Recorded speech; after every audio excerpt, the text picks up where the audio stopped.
Hello friends, let us now learn about the drugs which are used in pulmonary edema. So what are the drugs which are used in pulmonary edema? So if you see the drugs, first we can use oxygen and ventilatory support. In oxygen, you should maintain the saturation of oxygen to 95 to 98%, whereas ventilatory support is mainly, first you should start by non-invasive ventilation. This is CPAP or non-invasive positive pressure ventilation should be used. CPAP is continuous positive airway pressure, or non-invasive positive pressure ventilation can be used.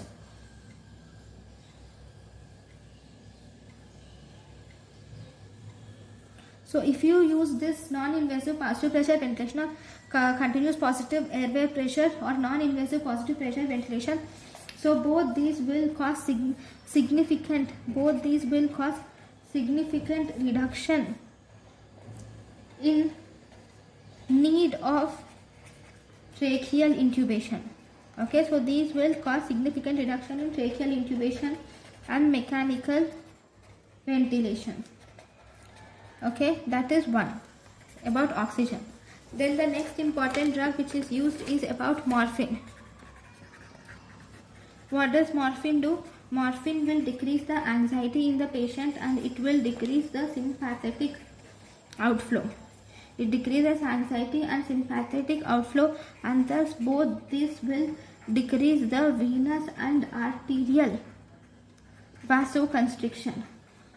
And thus it will also decrease the ventricular preload. It will decrease the ventricular preload and afterload. Both these are decreased by the morphine.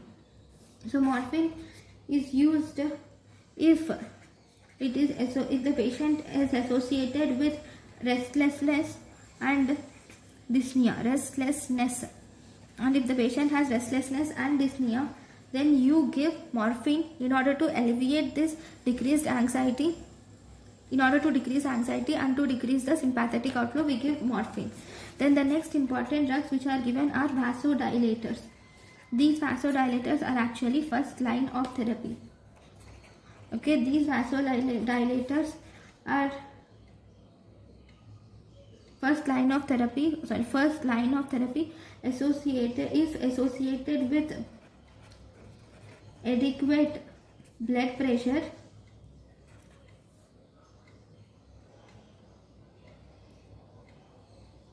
and signs of congestion. Okay, this will decrease the preload. The vasodilators which are used are nitrates can be used, which can be used either sublingual or IV. Actually, nitrates are the agent of choice. And then we can use nitroprusside. Nitroprusside is actually associated with hypertensive crisis. Then we have nesiritide.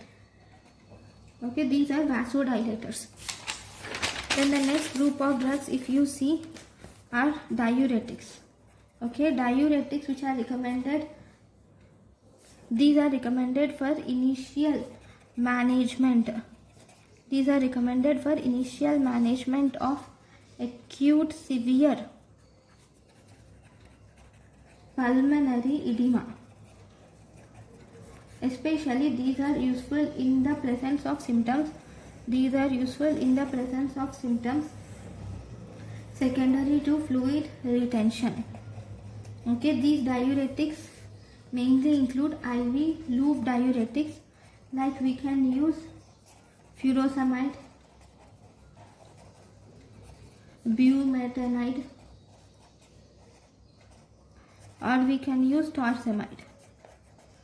Okay, so these loop diuretics are actually the preferred choice. Okay, this is diuretics usage. Then we use inotropic agents. Inotropic agents which are used in the management. These are used if there is peripheral hypoperfusion. If the patient has peripheral hypoperfusion, with or without congestion or peripheral edema, we use these inotropic agents, or we can use these inotropic agents if pulmonary edema is refractory to, even after giving diuretics and vasodilators, if it is refractory, then you can use these at optimal doses. Then you can use these inotropic agents. Okay, so these are the uses. If peripheral hypoperfusion with or without congestion, or if there is peripheral edema, are used if pulmonary edema is refractory to diuretics and vasodilators. So the drugs which you use are, you can use dobutamine or dopamine. Okay, dopamine. We can use phosphodiesterase inhibitors like milrinone or enamrinone. Sorry, inoximone can also be used. Then you can use levosimendan, then norepinephrine or epinephrine is used. Okay, so these are the inotropic agents which can be used in pulmonary edema. So which drug is not recommended? Digoxin is not recommended, not used. Why? Because digoxin has mild inotropic effect, and there is delay, and it also has delay in time to peak the action, because it takes time to peak the action, that is, it has some latency period. It is not used. But this digoxin can also be used in patients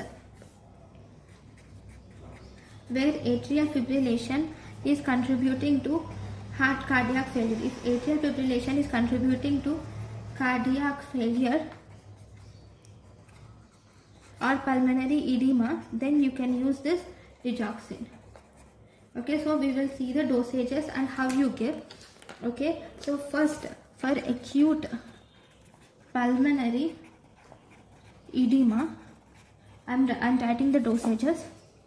You give furosemide IV 0.5 to 1 milligram per kg. You will give morphine, which is again IV, 2 to 4 milligrams per kg. You give oxygen inhalation or intubation. Then you give nitroglycerin, which is again sublingual, 10 to 20 micrograms per minute IV. If systolic blood pressure is greater than 100 millimeters of Hg, then you give norepinephrine 0.5 to 30 micrograms per minute IV, or you can give dopamine, which is 5 to 15 micrograms per kg per minute IV if systolic blood pressure is less than 100 millimeters of Hg and if signs of shock are present. Okay, next you can give the drug dobutamine. Dobutamine is given 2 to 20 microgram per kg per minute IV if systolic blood pressure is between 70 to 100 millimeters of Hg and no signs and symptoms of shock are present. Okay, so these are the important things about pulmonary edema. Thank you for watching.